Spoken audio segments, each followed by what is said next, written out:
Voilà. Bonjour à tous ceux-là qui nous suivent encore à ces moments merveilleux. Nous disons salutations à tous ces amis qui aiment suivre les enseignements spirituels, surtout à ce qui concerne la magie du pouvoir de la connaissance dévoilée. Je suis la réalité présente de la connaissance, Dr Kasereka, coach spirituel, et je voulais encore une fois de plus aujourd'hui vous faire cette émission très très pertinente, c'est-à-dire revenir sur ce que j'avais enseigné la dernière fois et vous ramener aussi à comprendre certaines questions qui nous ont été posées par les amis et qui ont voulu à ce que nous puissions être beaucoup plus dans le détail. Merci d'abord à l'intérêt que vous avez attaché à la première vidéo que nous avions faite juste à l'introduction de cette émission. Et cet enseignement, effectivement, c'est une émission parce que ça passe à la télé, sur YouTube et sur Facebook et pourquoi pas dans d'autres chaînes de télévision. Alors, il y a des amis qui nous avaient posé des questions et nous avons eu à répondre le mercredi passé, mais ça n'a pas été suffisant parce que le temps nous avait un peu décalé. Mais aujourd'hui, on voudrait quand même y revenir pour juste préciser certaines choses. Je vais revoir dans mon carnet la question de Jérémy Mazet. Il m'a posé la question de savoir c'est quelle sorte de magie. Il m'a dit, mais vous nous parlez de la magie du pouvoir de la connaissance. Mais c'est quelle sorte de magie? C'est une bonne question justement parce que j'ai compris effectivement que nous sommes là, mais jusque-là, on n'a pas compris c'est quoi les mots magie. Et ce qui a beaucoup inquiété même les enfants de la Terre de la Nouvelle Lumière, moi, ça me fait très mal de constater que même les élèves, les étudiants de la Terre de la Nouvelle Lumière ont mal conçu les mots magie. Vous êtes sans pour autant ignorer que les mots magie n'est autre chose que mystère. Donc la chose inexplicable, c'est ce qu'on appelle la magie. Quand quelque chose n'est pas, on ne peut pas expliquer quelque chose, c'est qu'effectivement, c'est difficile à expliquer, mais c'est réel, vous vivez la chose. C'est ça la magie, le mystère. Je peux vous donner encore un petit exemple. Peut-être que l'exemple que j'avais donné la fois passée n'a pas été si convaincante. Comment l'enfant vit dans le ventre de la maman, dans le placétan? Parce que dans le placétan, l'enfant vit dans l'eau, dans une liquide.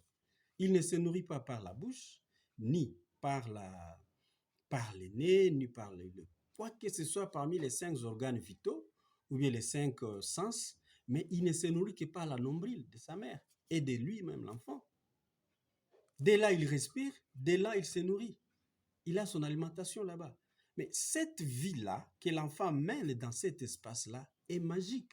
On ne peut pas expliquer. Même la médecine a cherché à savoir comment fait-il possible que l'enfant vit dans une liquide encadrée comme le placenta et quand il sort directement, je dis bien quand l'enfant sort directement, il pleure, il connaît comment prendre le lait de sa mère par les tétons et il respire déjà et tout va de mieux. Ça, c'est la magie. L'homme ne peut pas expliquer ça. Ça, c'est Dieu, le créateur absolu, qui détient le secret de cette magie-là qui se passe lorsqu'un enfant est né. Quand il y a naissance, c'est lui qui connaît comment il a fait pour que cela soit possible. Donc, si nous pouvons parler de la magie, bref, je dois vous dire tout simplement que c'est un mystère. Un mystère, c'est quelque chose qui est inexplicable. Maintenant, il y a ceux qui nous parlent, c'est quelle sorte de magie? Bon, la magie du pouvoir de la connaissance, quelle sorte de magie? D'abord, je dois vous dire, quand on vous dit la magie blanche, magie noire et rouge, toutes ces magies-là sont, proviennent d'une connaissance. Toutes ces magies-là proviennent d'une connaissance. Et cette connaissance-là, qu'il soit bien utilisé ou mal utilisé, c'est là où on a donné des connotations. C'est comme ce que je vous enseigne. Dans la magie du pouvoir de la connaissance, vous découvrirez effectivement les pouvoirs dont vous détenez en vous, mais que vous ne savez pas exploiter jusque-là. Et quand vous aurez ce secret-là, vous allez mal, et que vous utilisez mal cet enseignement ou bien cette information, là, vous faites une mauvaise magie. Vous utilisez mal la connaissance qu'on vous a donnée pour le bien des autres. Or, je dois vous rappeler que la loi dit, la loi dit, vivre, c'est vivre pour le bien de l'autre. Mourir, c'est mourir pour le bien de l'autre.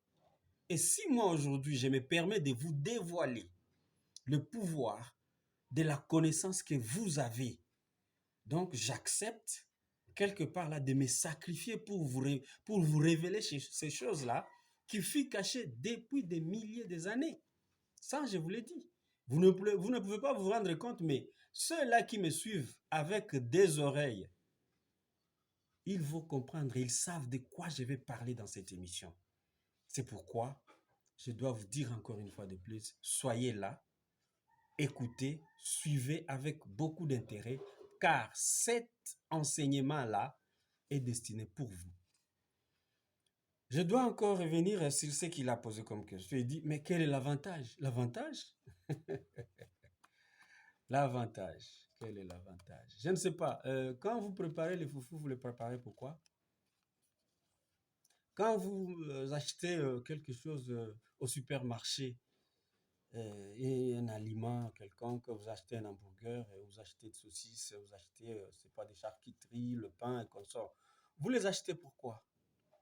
N'est-ce pas pour manger? Pour vous donner de l'énergie? Pour s'y vivre encore? Pour survivre encore? C'est ça. C'est pour vous aider à vaincre les épreuves de la terre. Et juste après, aller répondre au rendez-vous qui nous attend tous sur ce que tu as eu comme mission sur la terre et ce que tu as fait avec cette mission. Voilà, c'est tout. Donc, l'avantage dans cet enseignement, sur le pouvoir de la connaissance que vous détenez, d'abord, c'est un mystère. Quand vous allez commencer à appliquer cette connaissance-là, et deux, c'est pour vous permettre de répondre à la mission qui vous a été confiée, Namabélé. Tous ne sont pas appelés à enseigner. Tous ne sont pas appelés à être des docteurs, de médecins. Tous ne sont pas appelés à être des commerçants. Mais chacun de nous a un don. Il a un talent. Il a la mission qu'il détient en lui pour participer à l'évolution de l'humanité. Or, pour y parvenir, il faut effectivement savoir quelque chose sur votre personne interne, ce que nous appelons la réalité présente de la connaissance. Moi, je suis la réalité présente de la connaissance. Je ne suis pas la réalité présente, non. C'est comme quelqu'un qui disait que c'est moi, donc si je ne suis plus là, cette réalité-là disparaît. Non, non. Je suis la réalité du présent, ou bien la réalité présente sur la connaissance. Parce que la connaissance, lui, il ne vieillit pas. La connaissance n'a pas de couleur, la connaissance n'a pas de race, la connaissance n'a pas de nom, la connaissance n'a pas de tribu ni de quoi que ce soit, non. Tout et chacun de nous est doté d'une connaissance. Il n'y a pas de voyou qui ne se fait pas devenir voyou, non. C'est quelqu'un qui s'est dit, bon, moi je trouve que ce n'est pas important pour moi, c'est pas intéressant, je m'en fous. Et il s'en fout de cela et puis ça passe. Mais c'est lui qui veut faire quelque chose pour lui-même, pour sa famille, pour son pays, pour le continent, pour l'humanité. Il doit vouloir savoir quelle est sa mission. Et après avoir connaître sa mission, il est découvert effectivement par les talents qu'il a en lui. Mais curieusement, le mal, c'est que on ne nous a pas enseigné tout ça. Nous avons connu des maîtres de sagesse. Nous avons connu autant des envoyés qui nous disent envoyés de Dieu. Mais ils ne nous ont pas révélé le pouvoir de la magie que détient votre connaissance. Au contraire, on nous a appris la foi, la grâce, la prière, l'adoration, les amulettes, les textes.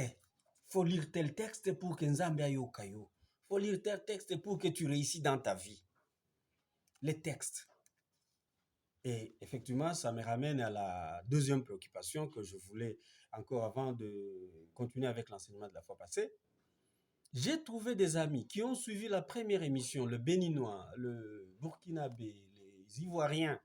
Merci à vous, je vous salue, merci beaucoup parce que vous avez aimé cet enseignement-là. Mais curieusement, il me propose, il propose à la réalité présente de la connaissance les amulettes. Il me propose des bagues magiques, des porte-monnaies magiques. Ah, Ça m'a fait beaucoup rire et je les ai dit merci beaucoup pour toutes vos propositions. Mais vous découvrez que la magie du pouvoir, de la connaissance, est plus supérieure que les amulettes, que le bague magique, que tout ce que vous dites que vous avez. C'est très et plus supérieur que ça.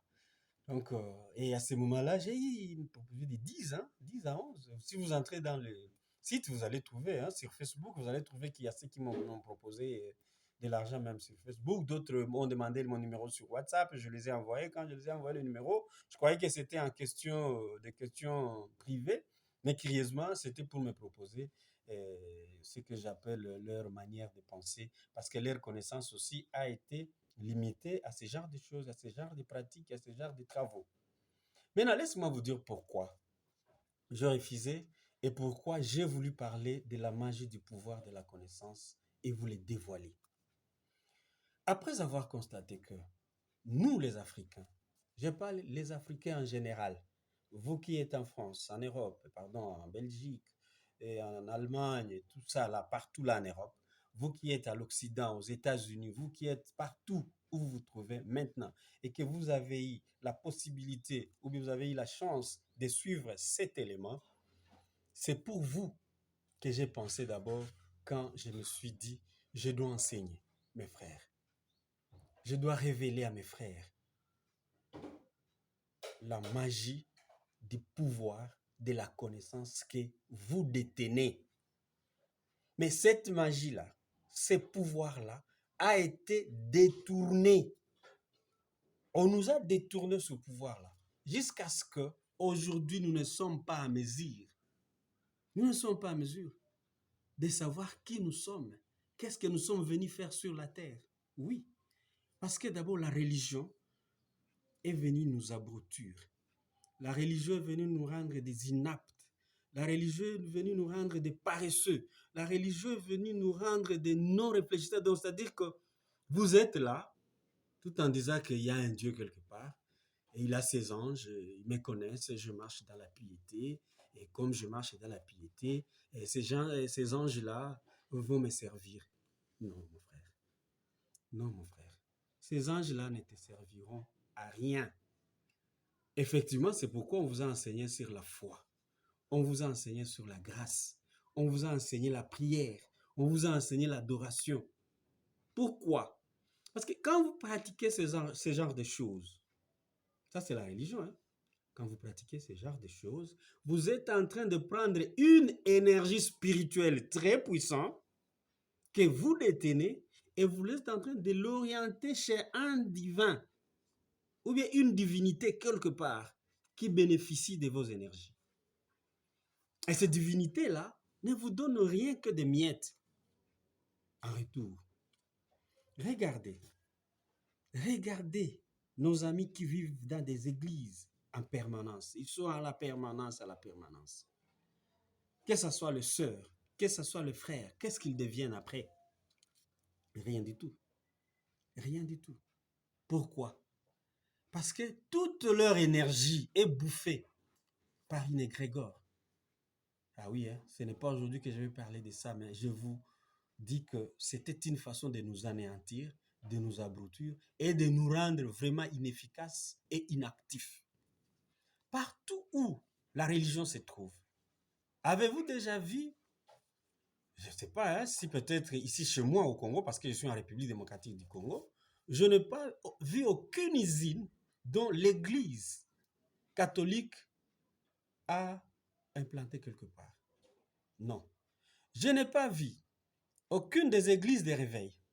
Tous ceux-là qui viennent après le catholicisme, ils ont ouvert une usine quelque part et ils ont mis les gens qui travaillent dans l'usine.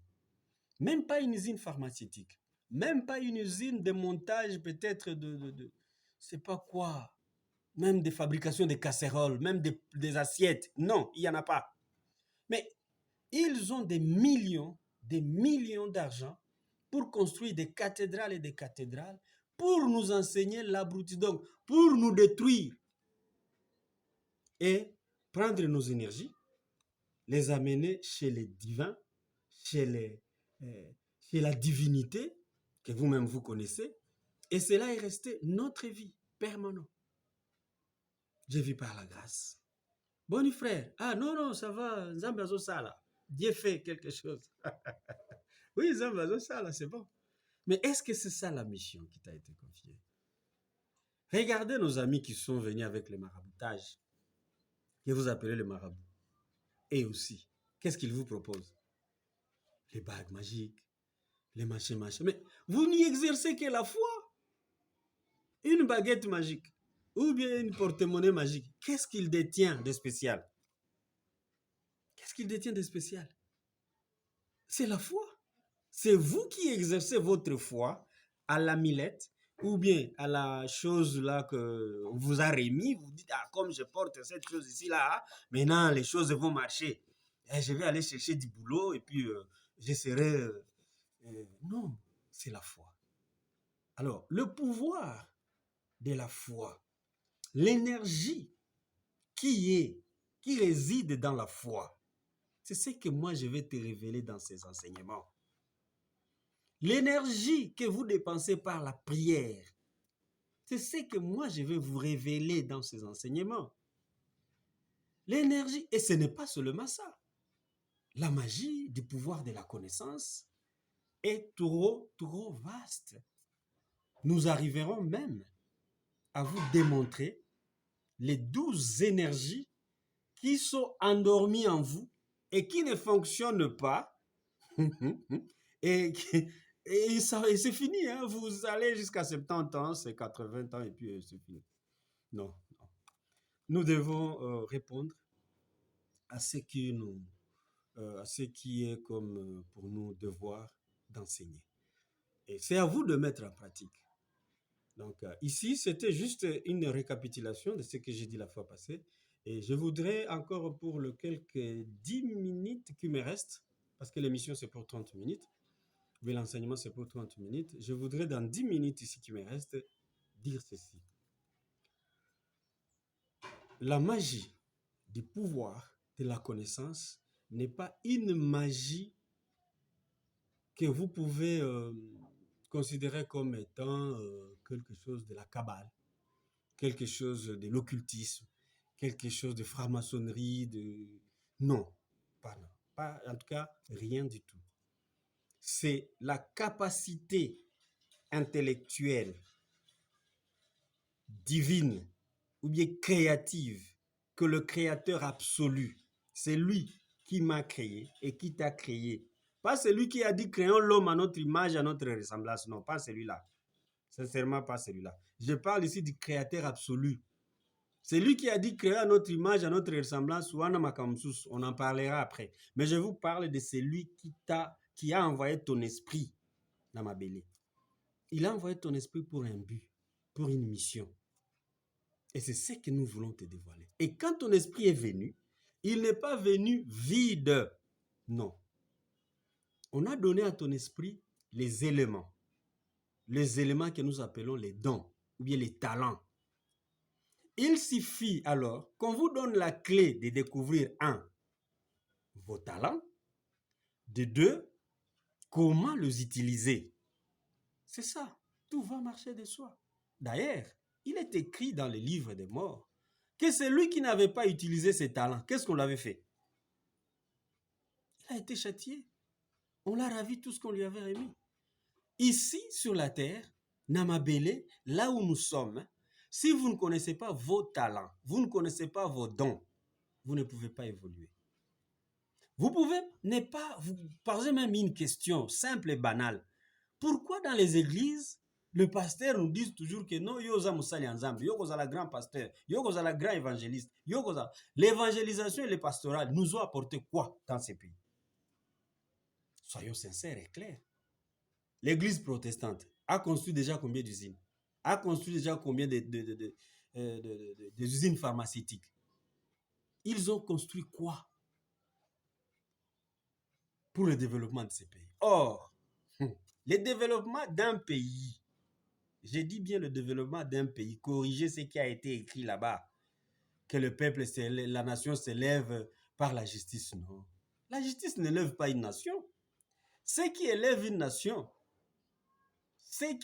nation, c'est la technologie. La technologie. Or, la technologie, ce n'est pas quelque chose, donc l'invention, hein, inventer les choses, ce n'est pas quelque chose ce n'est pas quelque chose qui vient c'est pas doux. Non.